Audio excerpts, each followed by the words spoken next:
And so I think we have plenty of time to do a third question. We have some great questions here. There's some stress up here. I don't know if you guys can feel it. You feel like cut it with a knife if you get this close. You know, it's halftime. The Seahawks are ahead 7-3. These guys have been making some noise over here. Let's have our own halftime. I want to hear Go Hawks. Loud enough we're going to drown them out. Are you guys willing to do that? 1, 2, 3. Go Hawks! Come on. We're the Lummi Nation. Give it to me. 1, 2, 3. Go Hawks! I cheated. Sorry.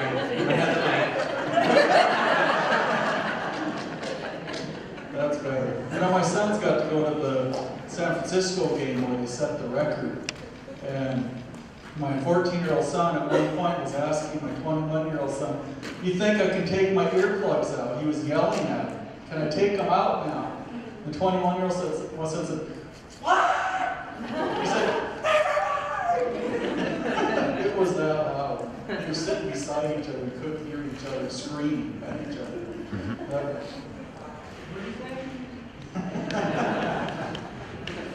So, let's get the third questions.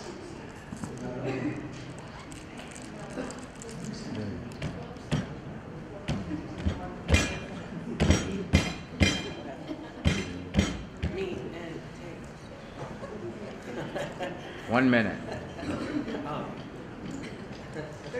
30 seconds. Every question. Treaty for 500. Treaty for 500.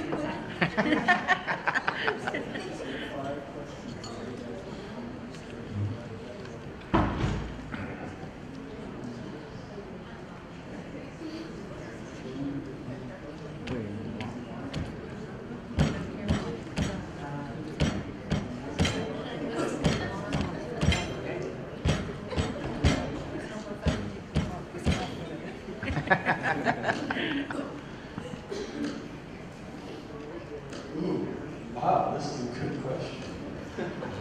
This is very popular today. We hear this discussion not every day, but too often, I think. But, you know, They all should answer but it. it's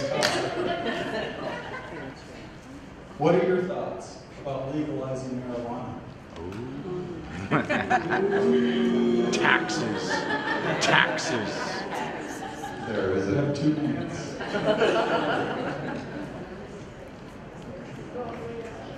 I mean, that's a no. You know, I wouldn't even think about it, so I guess that's my answer. Okay, let's bring it up. Victor? Legalizing marijuana on the reservation would be pretty bad. Although it has a lot of medicinal uses for people with, illnesses and stuff, but those are the people that use it for medicinal purposes have been given prescriptions for it. They have specific things that they can use for it, but as far as the reservation, I'd have to say no.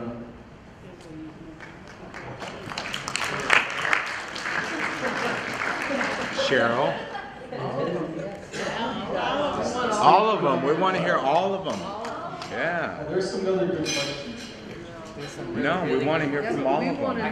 We want to know from all of them.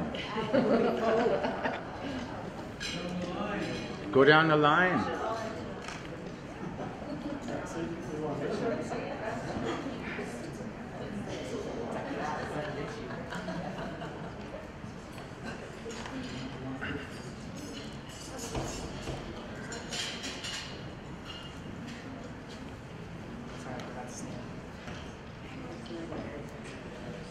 You'll all want to hear their answer to this one too, though.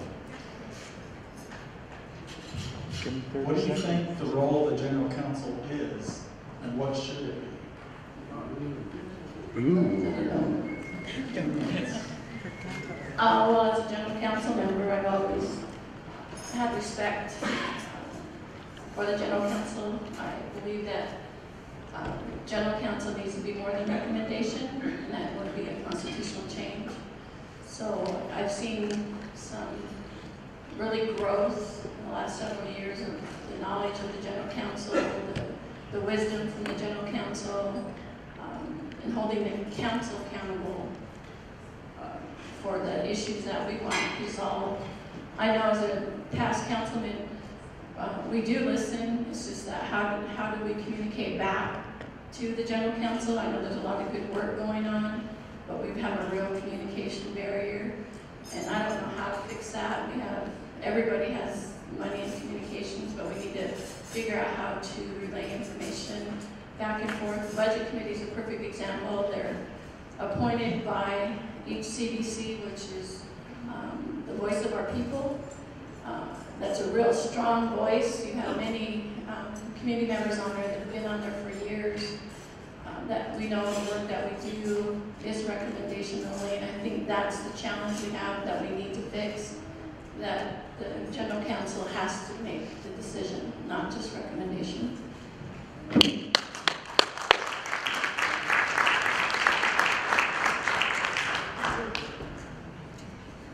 Sherry, you need the question repeated?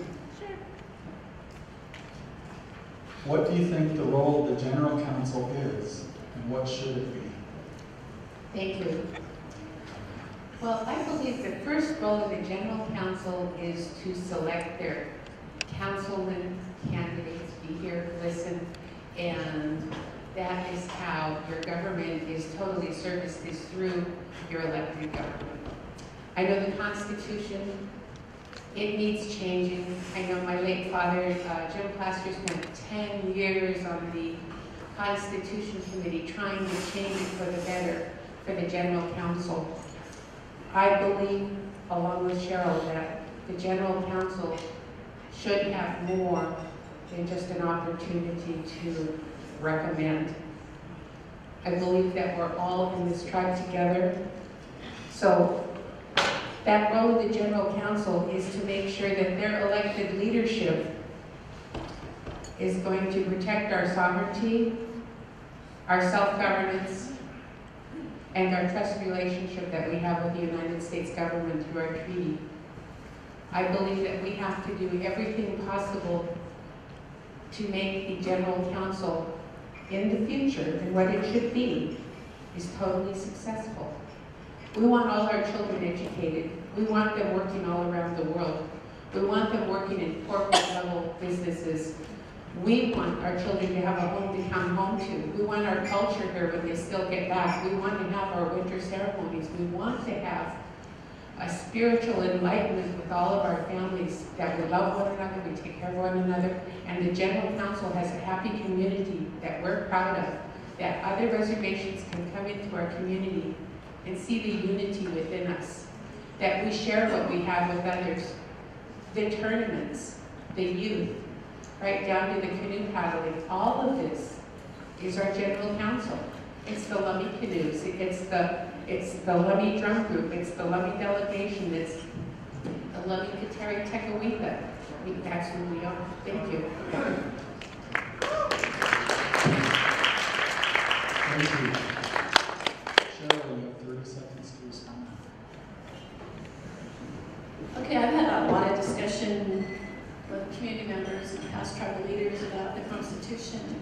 And if the general counsel really wants to be the voice, there's a process in place in the Constitution. It's called a referendum. Yes, Jim. If you can get 25% of the last elected voters, you guys want to take your power, there it is.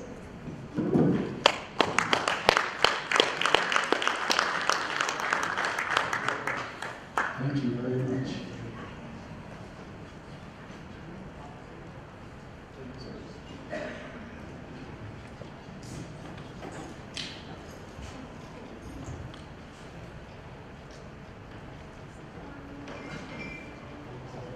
Is there a drawing? Is This there a very drawing? pertinent for our elected leaders as well. What are your views and values on being clean and sober while being a voice and a face for our people? Yes, yeah.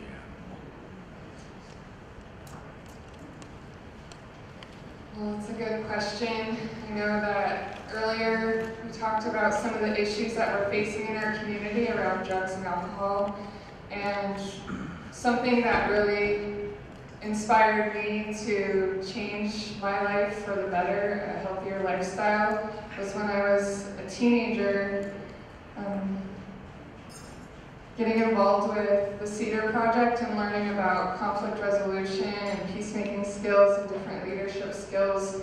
That was the first time that it really opened my eyes to a different perspective on ways to handle issues faced in our community.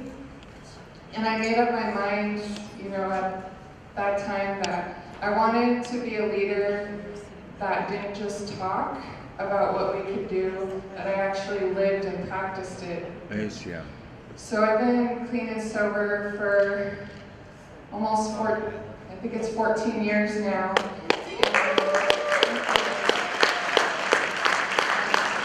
Working with youth through the Cedar Project, we work with 14 to 25-year-olds, and it feels good to be that positive role model and to give back in that way, to mentor and coach our young people on how to deal with issues in their community. And it's really hopeful when you see those young people give back to their peers as well.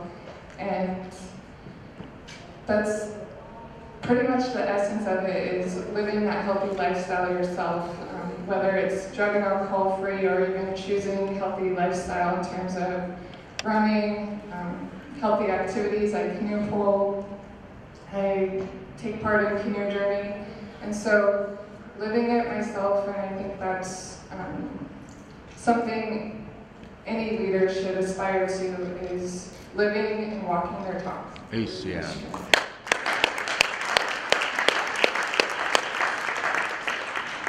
Merle, you want to read the question?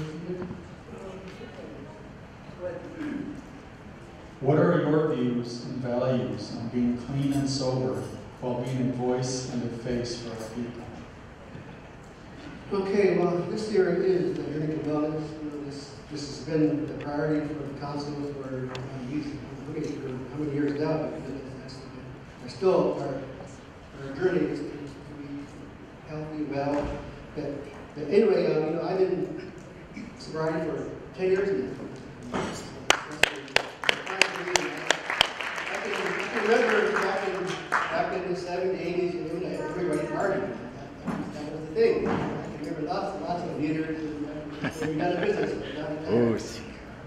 But now, I've been clean and sober for 10 years and I can do a whole lot, but also, we are role models, and so I think that we need to look up. I finally grew up here, and so we are role models. I got balled out, I said to my kids, you are a role model now. You're going to grow up, and so we are role models. So we look up here as role models and respectful here, and but also, clean sober, that leads to drugs. From beer, whiskey, and marijuana, and it goes on and on here. And drugs cause heartache for everybody. It's in every family. It costs the tribe millions of dollars for prevention, treatment, whatever. So that's okay. Thanks.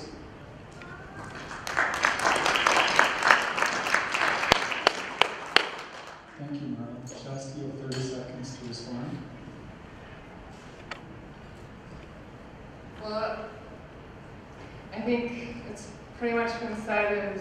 I was motivated as a teenager to really walk my talk and be that positive example. And something that I kind of rushed through is my experience with canoe pulling. I've done that for 7 years with canoe racing, and the last 5 years with Canoe Journey, and taking part in 2 marathons and a half marathon this last year. So again, just reiterating, walking the talk and being healthy. I see.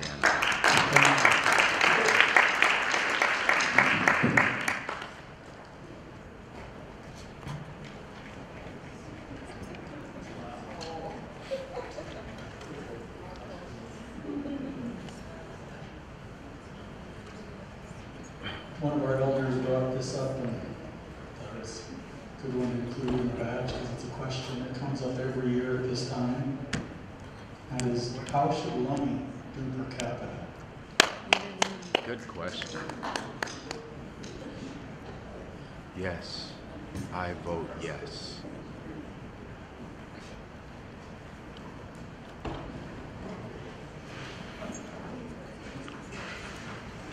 A very good question that I've been asked out in the community as I've been journeying out in the last month or so. Per capita, it has its pros and cons for me. I think it's a good thing if we put some rules to it as far as which kind of coincides with the Journey to Wellness stuff, and the children, and goals for setting goals for the kids. If our tribe were to go for it, per capita across the board. I'm going to be honest right now. I've been asked this out there, and I was asked about per capita. If it were today and yesterday, I would say start out with our elders, because if it weren't for them, we wouldn't be where we're at today. I believe that. With the death rate out here in the last few years, it's been heartbreaking. I mean, our kids, our young adults. So, on that note, I'm just going to say, if our tribe were to go for it, I want to start with our elders first and then gradually work up into the rest of us. They worked hard to get where they're at today, and they deserve it. Thank you.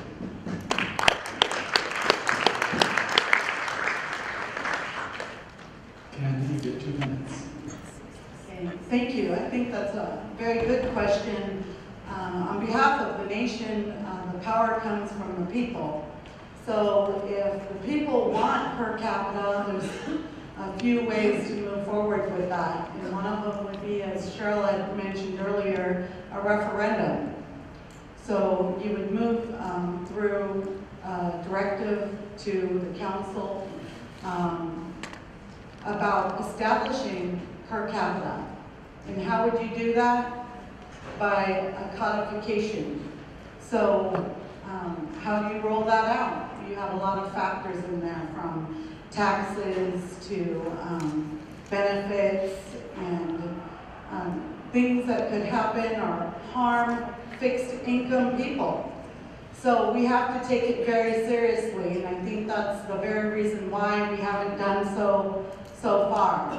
We've been very guarded on protecting our fixed income people, because those are more often than not our elders. Or it's got to take very serious consideration on the voice from the General Council. And we do try to invest by giving back through other venues, and that could be through the energy assistance or the food bank, the gift baskets. And we've been able to work into next year's budget a slot for our children, for them going back to school and recognition. We want to make sure that our elders receive something, a bonus at Christmas time. So we make sure that those are worked into our budget, so we're not making decisions at the last moment. Hi,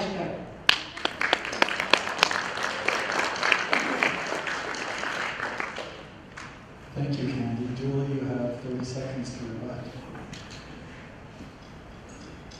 Thanks, Candy.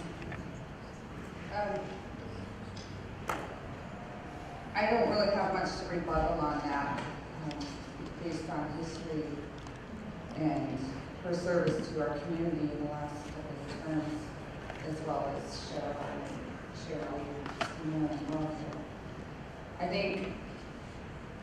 I know as a people we're thankful for the services and that we're given, such as with money, foods, the energy assistance, the education, clothing vouchers, the elder Christmas bonuses.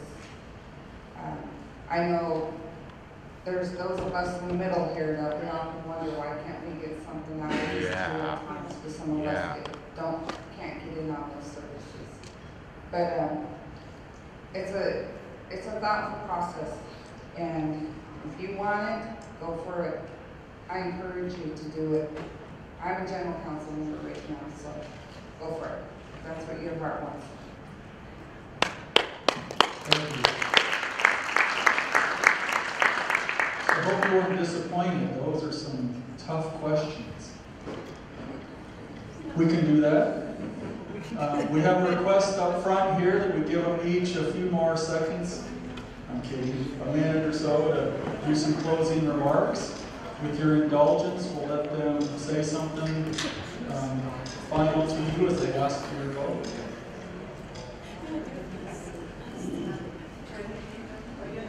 Keep it to a minute. 1 minute. Okay.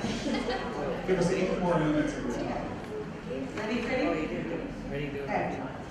Okay, so since 2005, the nation's budget was $65 million.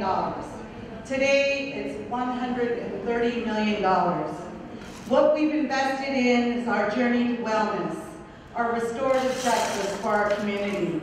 We're looking at the health tax reform and how do we roll out Obamacare for better quality health care for all of our people. The OTP is only part of it. That, we started with Suboxone, and now we currently have a capacity of an average of 300 people, servicing 300 people. We're working on our veterans, MOA. How are we going to take care of our veterans in the health care? We're going to do better, be better, to serve the people that served our country. Our land acquisition in the last 9 years has been 618 acres of land the nation has bought back for Lummi. Our children, we invest in our children with back-to-school clothes. We give our elders a bonus for Christmas. We're working on our Lummi Code of Laws, Title 6A, Traffic Code, so we can take care of our traffic code within our own jurisdiction and not releasing the information to the state. Title 5, Title 19, Youth Wellness, where 1 in 33 jobs in the county is directly related to the nation. So those are just some takeaway thoughts of who we are and what we're working on. Hi, Shasta.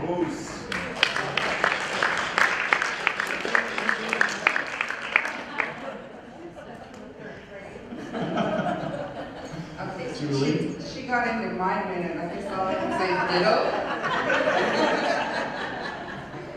Awesome, Candace. I think we just need to coincide with all of what she shared. Great work to our council, current council, and council before that, Cheryl and Sherry.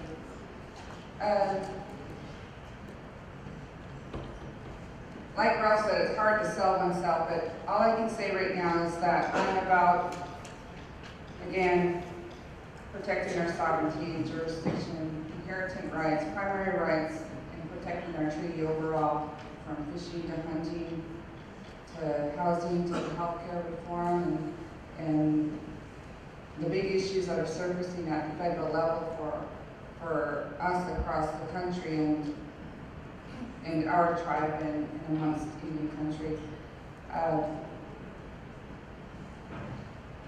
I think that I have a lot to offer, working for our tribe for the past 15 years, working with the court system, the legal system, the law enforcement systems, to the council operations systems, to working directly for our previous chair lady.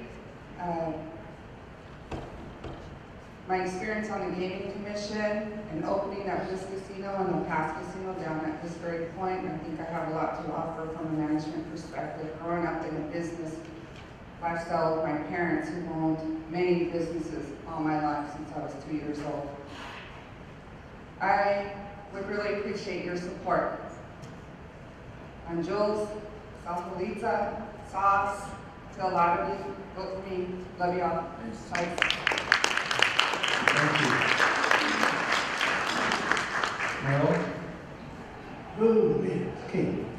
Well, anyway, my name is Merle Jefferson.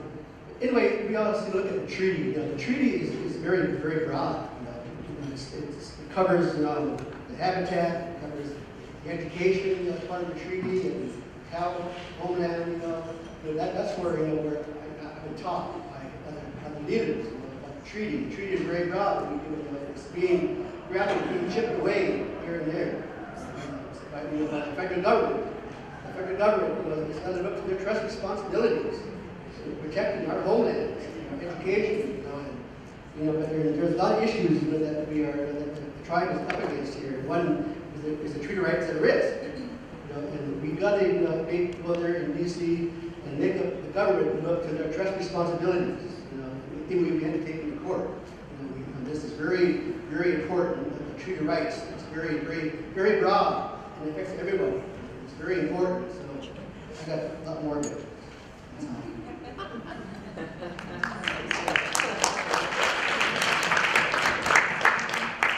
Shasta?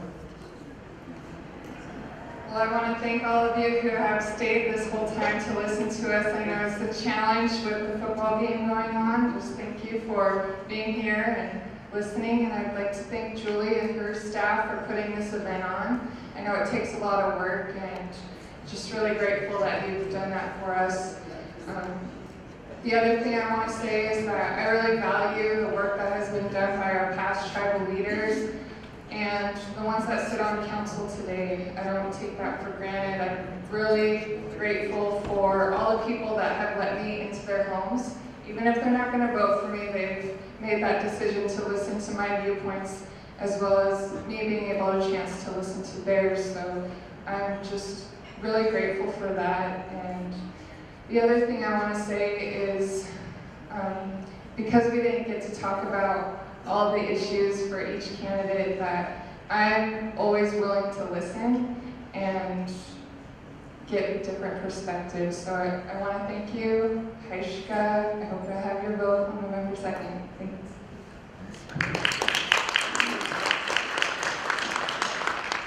Thank you. Sherry? Thank you, Ralph. I would like to close by saying that if I'm elected to represent you on the council for the next 3 years, I would certainly be a team member. And at the council retreat, when the attorneys give us their report on what they see as the priorities, or they are the challenges against the nation, like us losing our fishing areas, those kinds of things, the taxation. We really need to take our council government serious and really protect what we have by use of a coordinated work plan. And that takes a real serious staff that can help the councilman. You need a staff to support you, to help you get your work done on schedules. This government relations is a real serious issue. There's only 12 people representing 500 tribes when it comes to your budgeting. When Congress hands out that money, it's the Tribal Interior Budget Advisory Council. And I have spoken for us many times, and that's Washington, Oregon, and Idaho tribes. With the federal money cut, zero, not time left. Well, anyway, I appreciate your vote. Thank you. Thank you, Sherry. Thank you, Sherry. I want to thank all of you for sticking it out here this evening. We have a lot of things to do.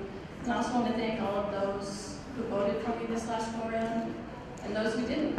And I hope tonight you have a better opportunity to hear what I'm about. I'm here to preserve and promote and protect our community.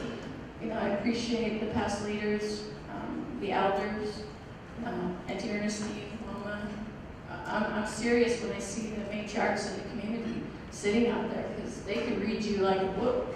So, I appreciate the teachings, the scoldings, the correcting that I need to get, because you guys raised me. I didn't have an elder in my community, so I appreciate all that. So when the time comes, and my sisters, they're always right there, my brothers. But, it's time to really take a look at where we're heading. I'm pushing on health care. I would never give up trust responsibility to health care. It's an opportunity. to build our capacity to make a well community. Aisha. Thank you, Cheryl. Stephen? Thank you. Well, on November 2nd, next Saturday, I'm asking you for your support for position K. I really want to continue my work on the Youth Wellness Center, working on the jobs for our community, and most of all, just being able to sit there and listen to the community. Let's go. Thank you, Stephen. Victor? Thank you everyone for staying, and thank you candidates for stealing my thunder. I was going to say all those things in 1 minute. I'm sorry. I like to joke around, but I like to take this really serious. Fred Lane used to get up and tell a few jokes, and he was on the council for years, and he brought joy and laughter to our community, and I hope to have that same kind of mentality, easily approachable. He was a great leader, and I wanted to thank all of the voters for going out and voting for all of the candidates, regardless who you voted for. And thank you again for my family for all the support. And like I said earlier, I like long walks on the beach and candlelit dinners.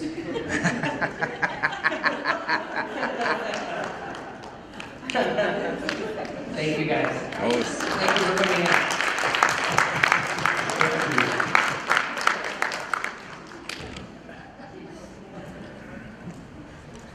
So this is your opportunity to affect what our community future will look like. Get out and vote.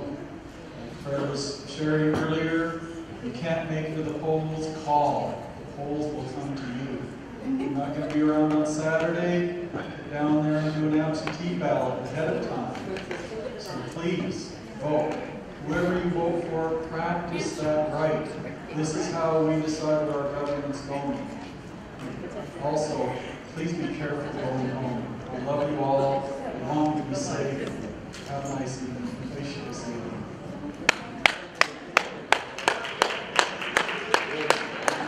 Another round for our candidates. Yay!